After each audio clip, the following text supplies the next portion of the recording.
ఇప్పుడు ఏ రేవంత్ రెడ్డి అయితే 10 సంవత్సరాలు కేసీఆర్ పాలనలో మెగా కృష్ణారెడ్డిని రోజు తిట్టని రోజు లేదు.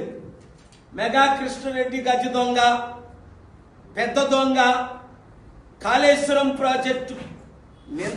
ఈ మధ్యన కూడా కోమటిరెడ్డి వెంకటరెడ్డి ఏమన్నాడు, ఇది కాళేశ్వరం కాదు, ఇది కూలేశ్వరం అన్నాడు. ఉత్తమ్ కుమార్ రెడ్డి ఏమన్నాడు, కాళేశ్వరం మేము మూసేసామన్నాడు. ఓకే, మరి అలాంటి కాళేశ్వరం మెగా కృష్ణారెడ్డికి 15,000 కోట్ల ప్రాజెక్టు, 3 ప్రాజెక్టులు రేవంత్ రెడ్డి నిన్న ఎందుకు కాంట్రాక్ట్ సైన్ చేశాడు? 1,10,000 కోట్ల అవినీతి జరిగింది, 48,000 కోట్లు కనిపించట్లేదు. తెలంగాణ ప్రజలకు 2 లక్షల కోట్లు అవినీతి అన్న ఈ రేవంత్ రెడ్డి ఇప్పుడు మెగా కృష్ణారెడ్డికి ఎందుకు ఇచ్చాడు అంటే క్లియర్.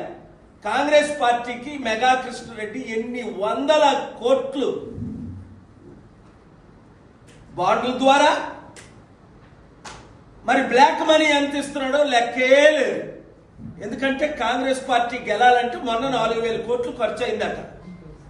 ఈ 4,000 కోట్లు ఎవరిస్తున్నారు? ఇదన్నీ డీటెయిల్స్తో అతి త్వరలో మీ ముందుకు నేను వస్తాను. నాకు నిన్న బెదిరింపు కాదు,